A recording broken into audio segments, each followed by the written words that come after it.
Oi, meu povo, bem-vindo ao canal Aventuras e aqui mais um daqueles vídeos que você pega carona comigo para a gente ir proseando.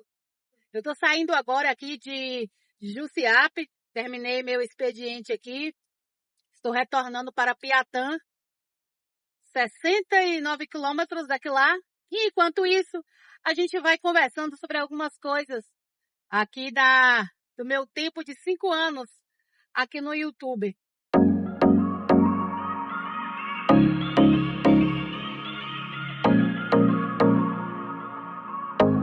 E hoje eu quero falar com vocês sobre algumas produções que a gente conseguiu fazer aqui no canal, produções de média-metragem, alguns filmes que a gente produziu e como conseguimos produzir isso sem recurso de patrocínio, gravado às vezes com o celular. E a gente pensa que é impossível, mas quando você tem força de vontade, eu digo que sempre que é possível. É claro que não vai sair uma obra cinematográfica digna de Hollywood, né? É um filme amador. Então, algumas questões é levada em conta. Pois bem, hoje eu vou falar como foi que a gente conseguiu produzir. Já hoje nós estamos quase no quarto filme. O primeiro que a gente produziu foi o Amores do Sertão 1. E o Amores do Sertão, ele nasce como?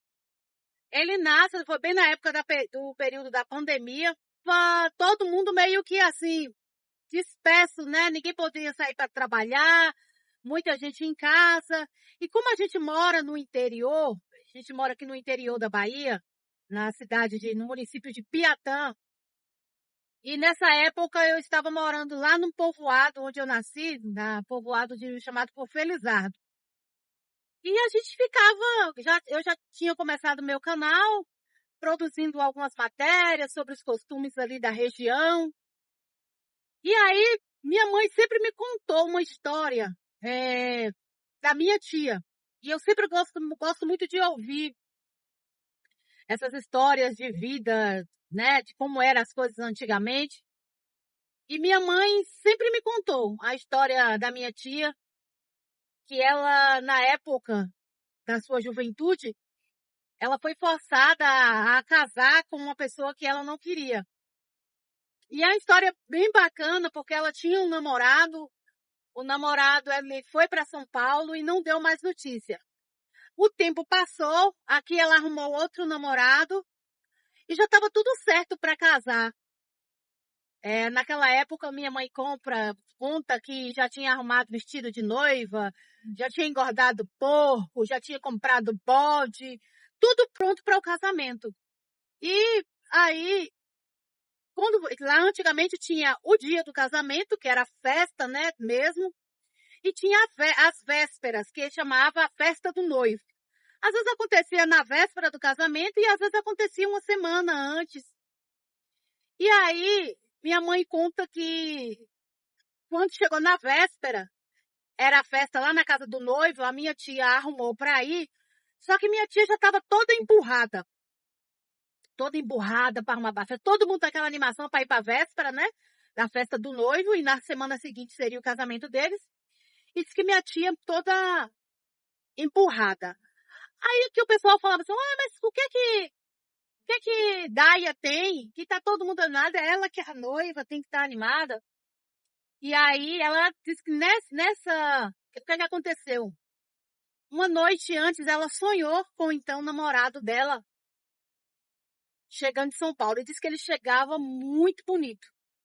E aí quando foi no outro dia, ela fala que a natureza dela fechou. Ela perdeu o interesse, já não estava com mais vontade de casar. E aí, todo mundo naquela animação, aí que ela, mesmo assim, ela foi para a festa. Ela foi para a festa, só que quando chegou lá na festa, todo mundo dançando, e toda vez que o noivo vinha pegar ela para dançar, diz que ela ficava de cara amuada, cara amarrada, e Aí diz que outros rapazes vinham, tiravam ela pra dançar, que ela dançava com toda satisfação. Mas com o noivo que ela ia casar, ela ficava amuada, né, como diz. E aí diz que a noite toda assim, aí diz que até uma hora que ela foi dançar com o noivo, que o noivo falou com ela assim, Daia, desse jeito não dá não. Aí diz que ela falou, já não dá tarde. E disse que tinha uma mulher lá que saía bem assim, que a festa rolava a noite toda, até o dia amanhecer. E aí disse que ela arrumou e que essa mulher saía mais cedo da festa, tipo de madrugada, porque ela ia botar a barraca na feira. E disse que ela aproveitou essa senhora que ia sair lá da festa para botar a barraca. E disse que, ó, puxou o carro, deixou todo mundo lá e foi embora a noiva. E aí, quando chegou lá no outro dia, chegou no povoado onde era a festa, ou onde era a feira, e ela já chegou e falou, olha, eu não quero casar não. E foi aquele auê. Porque falava assim, era uma desfeita muito grande. Pensa aí, uma desfeita muito grande, porque já tudo pronto, faltando uma semana para o casamento, e minha tia cismou que ela não queria casar. E virou esse auê, minha avó, na época, disse que entrou pelo meio, que isso não era coisa que se fazia, que ela ia casar sim. E é isso que minha tia deu para chorar, e virou aquela auê. E diz que na época, aí lá no povoado da minha mãe, tinha um senhor chamado Leodório, que era um senhor de idade, né? E o pessoal tinha muito respeito por ele. E aí diz que a minha tia, ela foi até esse senhor, e falou com ele, falou, ô tio Leodório, chorando, minha mãe tá querendo me casar à força. Aí diz que esse tio Leodório falou assim, filha, tá ficando besta, é? Como é que vai casar a menina sem querer? Teve o bom senso, né, gente? Teve o bom senso. Aí diz que foi que acabou com o casamento. Não teve casamento. Não teve casamento. Minha tia não casou com esse homem. Aí, passado um tempo, coisa assim, mais ou menos de uns 2 meses, não é que o meu tio, que foi o marido dela depois, não chegou de São Paulo mesmo? O rapaz que ela gostava chegou de São Paulo mesmo e eles reataram e casaram. E aí eu nasci, ouvindo a minha mãe essa história. Eu achava muito bacana. E mãe contou isso pra gente muitas vezes. Muitas, muitas vezes. E aí, quando chegou na época da pandemia, a gente gravava uma coisa, gravava outra. Foi bem naquela época que a gente estava gravando muitos vídeos de comédia. E eu resolvi, falei, vamos retratar essa história? Só que na mente nossa, não, não era um filme. A gente ia gravar um vídeo de 30 minutos, fazer uma história bem resumida, só essa parte mesmo de que ela sonhava e que não houve a festa. A gente pensava isso. E aí a luta foi procurar as pessoas na comunidade que quisessem interpretar os personagens. E a gente chamou um, chamou outro, chamou um, chamou outro, e precisava de um protagonista. E só que a gente não fez a história ao pé da letra da história da minha tia. A gente se inspirou na história dela. Então teve muita coisa que mudou. A gente acrescentou, foi um fictício mesmo. Só que a gente se inspirou muito na história dela. E aí a gente conseguiu arrumar algumas pessoas na comunidade. Na época, a Nathalie, né? Que também estava gravando vídeo para um Instagram. Tava todo mundo assim, alta, sabe? Gravando muito para as redes sociais por conta da pandemia. E aí a gente chamou a Nathalie aceitou participar. Era um experimento. Era tudo novo para todo mundo. Aí a gente precisava do protagonista. E aí eu fiz o convite para o Kleber, que é chamado Kleber Produções, lá no Instagram, conhece ele por assim. Ele também tinha um canal no YouTube e Kleber aceitou. Aí quando foi na véspera da gravação, que a gente ia gravar no outro dia, o Kleber aconteceu algum problema lá na família. Aconteceu alguma coisa lá na família do Kleber. E Kleber teve que sair para socorrer à noite, mas foi uma tia dele que passou mal. E Kleber não pôde ir. Me avisou isso umas 10 horas da noite. Tudo prontinho. Que a gente ia lá pro local onde a gente ia gravar. E aí eu fiquei naquele desespero. Falei, e agora? Aí eu me lembrei de um rapaz, o Cícero. E consegui entrar em contato com ele e fiz o convite para ele. Se ele aceitava, expliquei tudo. Ele falou, eu vou ir, vou tentar fazer. E aí a gente marcou todo mundo, a gente foi fazer as gravações, tinha o padre, tinha o pai da moça, a gente inspirou na história da minha tia. Aí o Jerry, do Portal Cabralha, foi para fazer umas imagens com o drone. E até então era um vídeo básico, assim, que seria bem resumido, uma história bem resumida.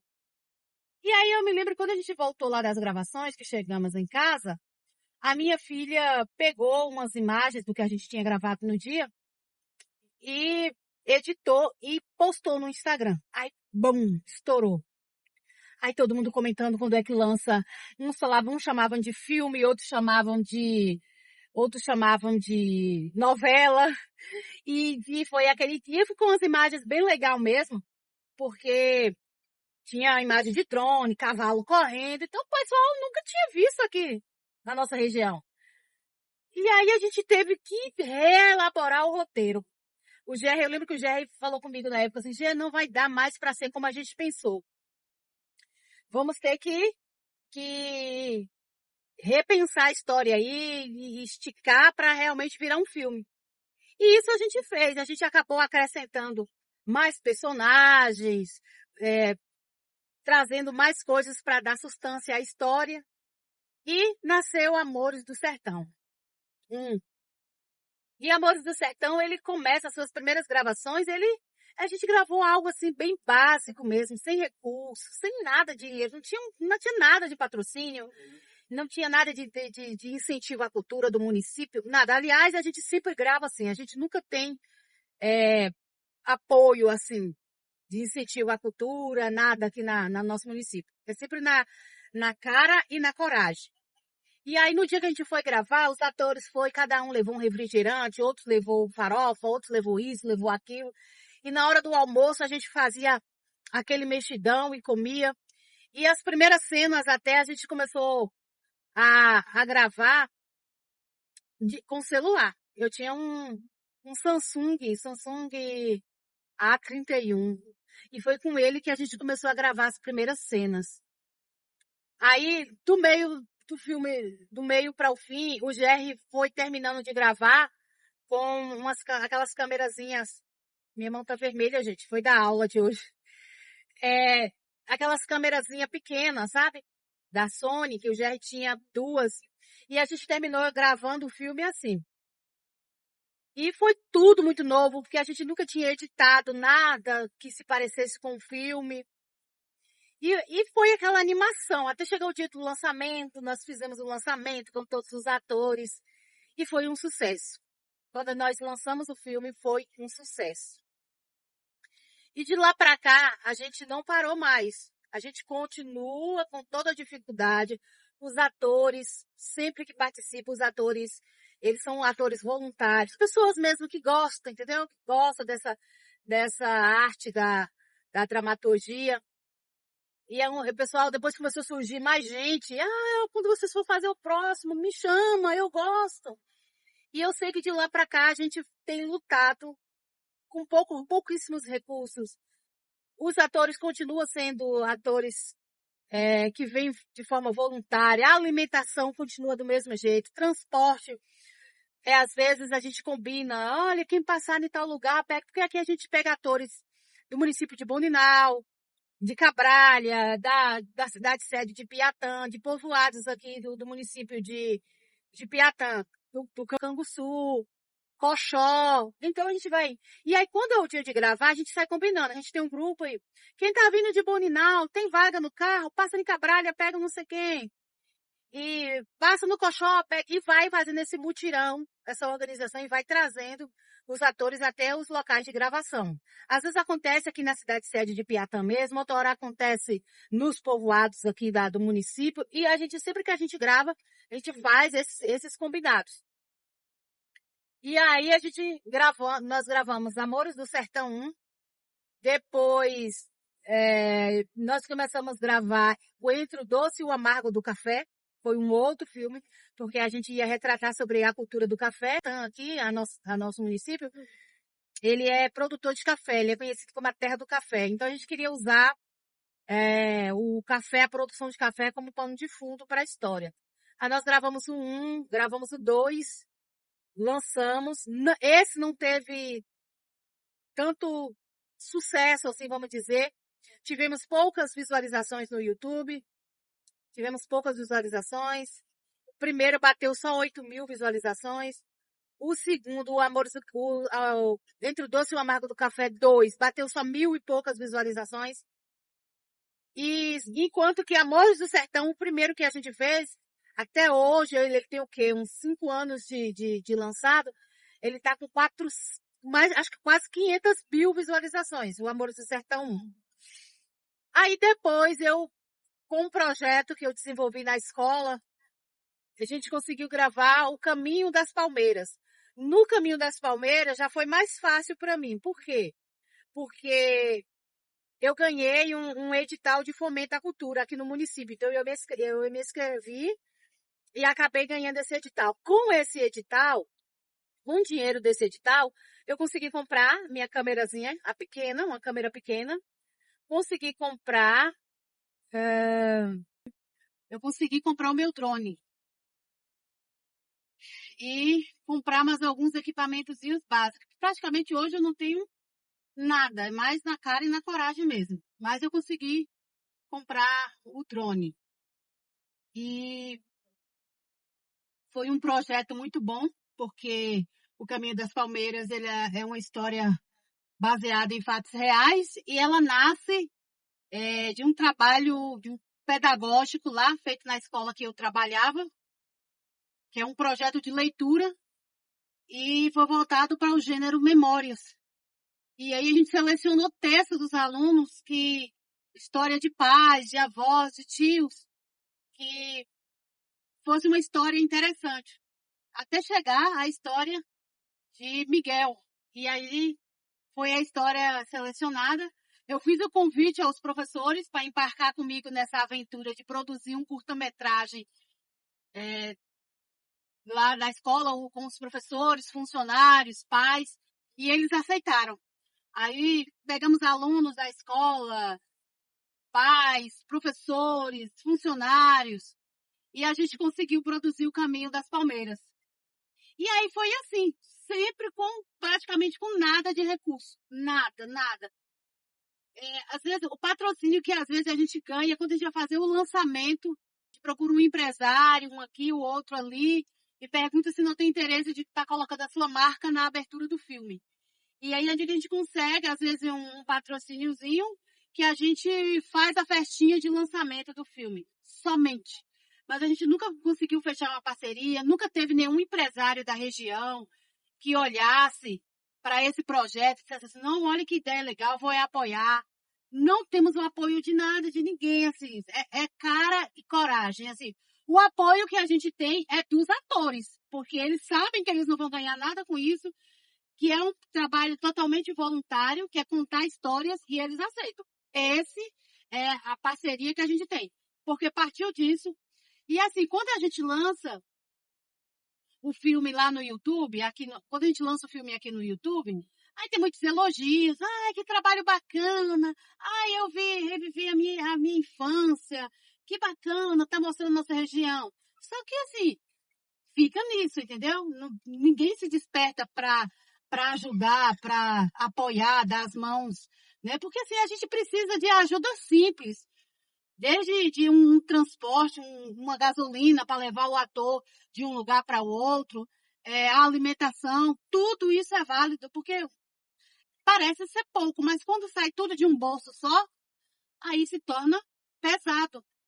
Mas é isso.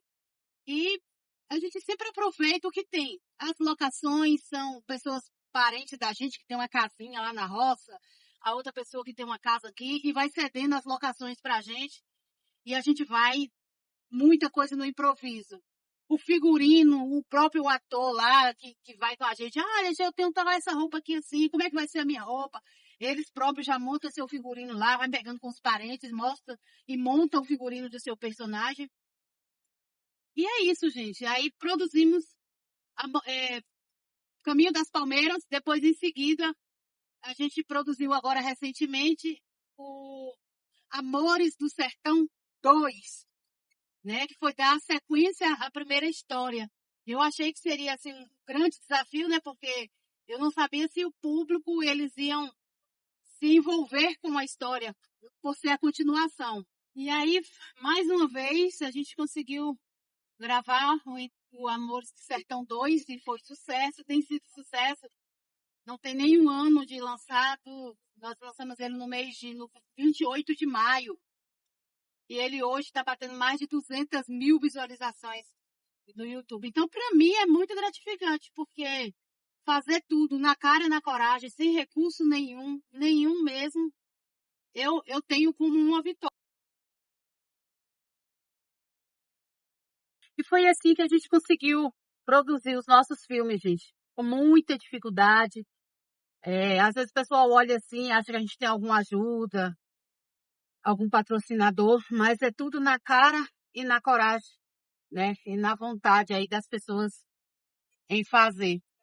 Mas fica aqui a dica, você que produz seu conteúdo, não olha para dificuldade, porque não tem. Eu tenho muito uma frase comigo, que Mário Sérgio Portela sempre diz: dê o seu melhor nas condições que você tem, enquanto você não tem condições melhor de fazer melhor. Então é isso, é a gente fazer com o que tem e não deixar de gravar e contar histórias. Espero que vocês tenham gostado de saber mais um pouquinho aí desses 5 anos de canal. Desejando você aí, se você gostou, deixa o seu like, compartilhe o vídeo e deixa aqui nos comentários. Você já assistiu alguma das nossas produções, dos nossos filmes? Beijo, até a próxima!